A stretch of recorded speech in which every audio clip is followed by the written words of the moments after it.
قش الرز بيسبب لنا مشكلة، ألا وهي إن العمالة اليدوية غالية.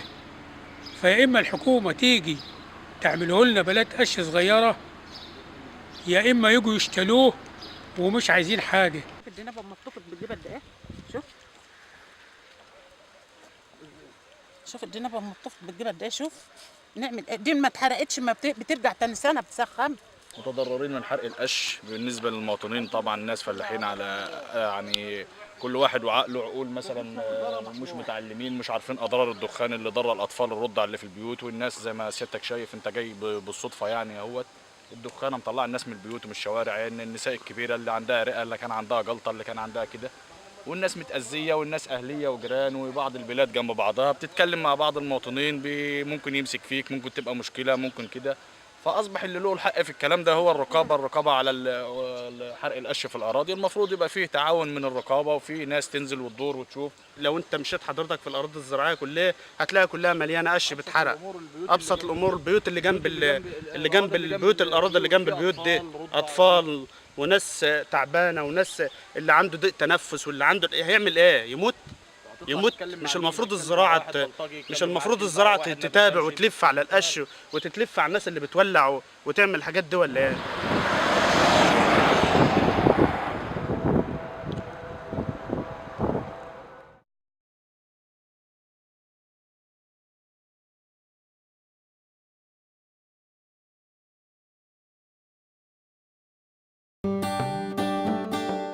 One way to grow mushrooms at home is to inoculate straw or bark mulch. Both growing mediums will work very well. One problem with straw that in Wyoming, the wind, of course, straw might blow away. So bark mulch might be a better choice.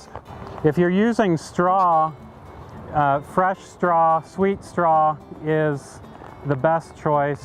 If it's aged and starting to discolor, it's probably not as good of a bedding material as a sweet straw is, but in a pinch it'll work. Basically what you do is you spread a layer a couple inches thick down on the ground, and that'll be your bedding material. Then you take your inoculum and you spread it around that bark mulch or straw. And then lastly, we cover the inoculum with another 2 or 3 inches of straw or bark mulch, depending on the material you're using. We turn the sprinklers on, water it really well, and we can expect mushrooms to start producing within the next couple of months after the inoculation. This is Chris Hilgert with the University of Wyoming Extension, and you're watching From the Ground Up.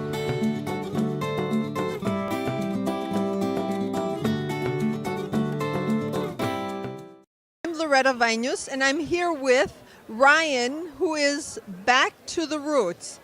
He's going to tell us about the mushrooms that they grow from coffee grounds. Thank you. Yeah, hi. We're back to the roots, based in Oakland, California. Started by my two friends, Nikhil Aurora and Alejandro Velez, out of UC Berkeley. And what it is, it's a grow-it-at-home mushroom kit that you grow entirely off of reused coffee grounds that we collect every morning from Pete's Coffee. So all the customer does is they take this kit home, they take the little sleeve off, they cut the bag and water it with the little spray bottle that's included, and in just about 10 days you already see your mushrooms coming right out of the box. In about 15 days you're ready to harvest and eat those mushrooms. You cut them and eat them. They're all pearl oyster mushrooms. They're very, very good for you. Once you finish your first crop, you just turn the box around and you can get a second crop out of the box too. It produces 1.5 pounds of oyster mushrooms out of your box. The coolest part is once you're finished, the coffee grounds enhanced with mycelium turns into soil amendment. So you can just compost it once you're finished.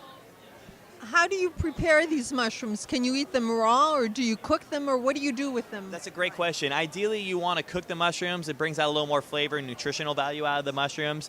The great thing about oyster mushrooms is it's a very versatile mushroom. You can eat them with almost anything. I prepare them with a lot of my omelets. I eat them with a lot of my salads and pasta dishes, soups. There's a lot of things you can eat with these. And the health benefits of these mushrooms is they pack tons of protein, vitamins, minerals, antioxidants, very good immune boosters for our body.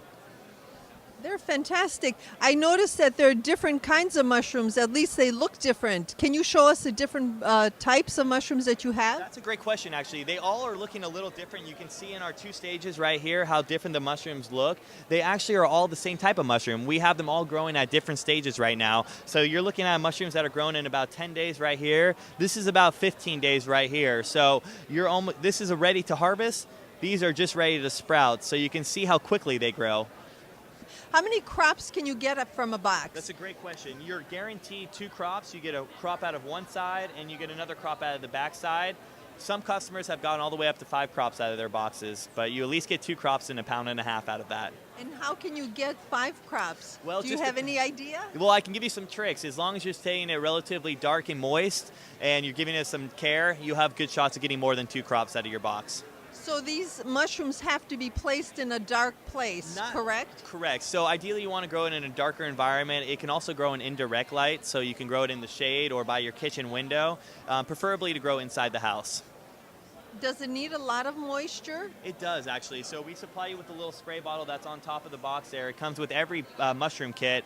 Ideally you want to spray the mushrooms 2 times a day, 1 time in the morning and 1 time in the afternoon. Do you spray very heavily? You probably want to use equivalent to this amount of water every day. So use this amount of water every day, which takes you just about 30 seconds to spray it down.